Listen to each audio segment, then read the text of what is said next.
असां सिंधी संगत पारां जेका हिकु ॿी नर्सरी राइम कॉम्पिटिशन शुरू कई आहे, उहा असां शुरू कई आहे हर शहर में अलॻि अलॻि। ऐं उन जो ख़ासि मक़सदु इहो आहे त उन शहर जा जेके ॿार आहिनि, जेतिरा बि सिंधी ॿार आहिनि जिन जी उमिरि 3 सालनि खां 8 सालनि जी आहे, उहे सभई इन नर्सरी राइम कॉम्पिटिशन में शामिलु थियनि। 3 बैतनि मां को बि हिकिड़ो बैत, 3 राइम्स मां का बि हिकु राइम ॿार खे यादि करणी आहे ऐं उन जो वीडियो कढी मोकिलिणो आहे। हाणे हिन में असीं चाहियूं था त हर शहर जा कोऑर्डिनेटर्स हुजनि, जीअं कोऑर्डिनेटर्स पाण इंट्रस्ट वठी इहो कमु करे सघनि था।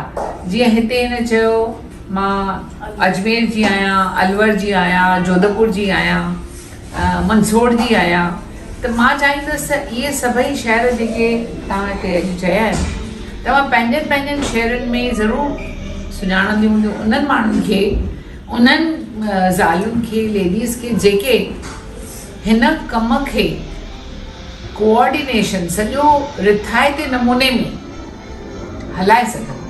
छाकाणि जो हीअ बि जेका ॻाल्हि आहे, भले उन में हर कंहिं शहर जा 500 ॿार शायदि शामिलु थियनि, पर उन्हनि खे हिकिड़ो त प्रमोट करणु, माना मार्केटिंग करणी आहे सवले नमूने में।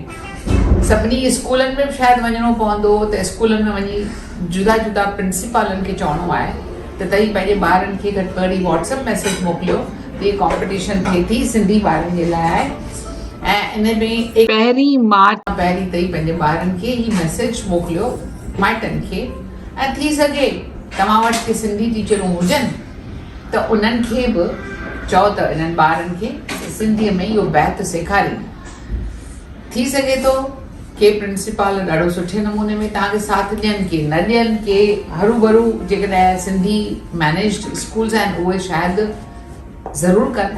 पर इहो कमु करण जे लाइ असांखे घटि में घटि हर शहर में 2 माण्हू खपनि। हिन महिल ताईं असांखे जेके कोऑर्डिनेटर्स मिलिया आहिनि उन्हनि शहरनि जा नाला आहिनि इंदौर, बड़ौदा, खांडवा, ॾिस सभु कुझु विसरे थो। 8 शहर आहिनि, बड़ौदा थी वियो, इन खां सवाइ नागपुर एंड आदिपुर न, एंड बसि मुंहिंजे चवण जो मतिलबु इहो आहे त बाक़ी जेके शहरनि जा नाला तव्हां चया हिते, अञा अजमेर मां कोन थियो आहे, पर मूं रमेश चेलानी सां हाणे ॻाल्हायो, हुन चयो असीं अजमेर मां इहो ग्रुप तयारु कयूं था। मां बेड़ागर मां ॻोल्हे ॾींदसि। अच्छा, पैरागर भोपाल मां आनंद सबदाणीअ भोपाल जी जवाबदारी खई आहे। भोपाल बेड़ागर अलॻि, भोपाल सिटी थींदो न, बेड़ागर अलॻि आहे, त उते वरी ॾाढी सिंधी टोटली सिंधी ॻाल्हाईंदा आहिनि। एक्चुअली असां बैरागर में हाणे थी आया आहियूं 3, 4, 5 दिसंबर। ऐं अॻु में उते जेके स्कूल हुआ, जेके वॾा स्कूल आहिनि, सिंधी मैनेज्ड स्कूल आहिनि, उते सिंधी कान पाढ़ींदा हुआ, माना पहिरें दर्जे खां या 0 लेवल नर्सरी खां। पर इहा असांजे कोशिशुनि करे लगातार उन्हनि खे वेनती कंदे, रिक्वेस्ट कंदे, चवंदे नेठि हिन साल खां इहो कमु शुरू कयो आहे। ऐं ॿारनि खे जूनियर सीनियर KG में विद्यासागर स्कूल में बि सेखारींदा सिंधी, त नवनीत स्कूल ऐं मिठी गोविंद स्कूल में बि सिंधीअ जी शुरूआति थी वई आहे पहिरें दर्जे खां वठी। पर असीं चाहियूं था त इहा लहर लॻे, ऐं लहर लॻाइण लाइ हेतिरियूं सारियूं असीं सभु गॾिजी करे कमु कंदासीं। पहिरीं त असांखे कोऑर्डिनेशन कराइण करे हिकु ग्रुप, हिकु टीम हर हिकु शहर में तयारु करणी आहे। ऐं इन जे लाइ तव्हां ख़ुदि इहो कमु करे, ख़ुदि पाण चाह वठंदियूं त कमु करे सघंदियूं। जे हुन में असांजो चाह न हूंदो, बसि आशा दीदी चयो आहे इन जे लाइ हुनखे थोरो चवणो आहे, करणो आहे, इहा ॻाल्हि मन में न रखी पाण पंहिंजी ॿोलीअ खे प्यारु करियूं, पंहिंजी जातीअ जे वाधारे लाइ, कम्यूनिटी समाज जे वाधारे लाइ असीं को कमु करियूं, त इन में असांखे पाण ख़ुशी थींदी। सो इन ख़ुशीअ जे ख़ातिर तव्हां इहो कमु ज़रूरु कयो। ऐं 1 मार्च असां लास्ट डेट रखी आहे। कोऑर्डिनेटर्स खे पंहिंजी ईमेल ID ठाहिणी आहे, जेका अक्सर सभिनी ठाही आहे, सिंधी संगत .नागपुर, सिंधी संगत .आदिपुर .बड़ौदा, ईअं ई।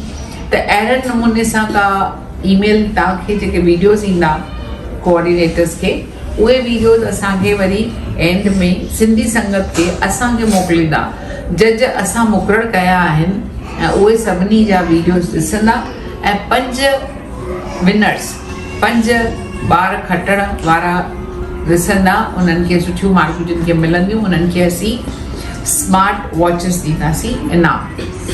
ऐं हर हिकु संस्था खे इहा कोशिशि करणी आहे त हू पंहिंजे पंहिंजे नमूने सां ॿी का गिफ्ट पंहिंजे ॿारनि खे ॾियनि जीअं हू वधीक उत्साहित थियनि।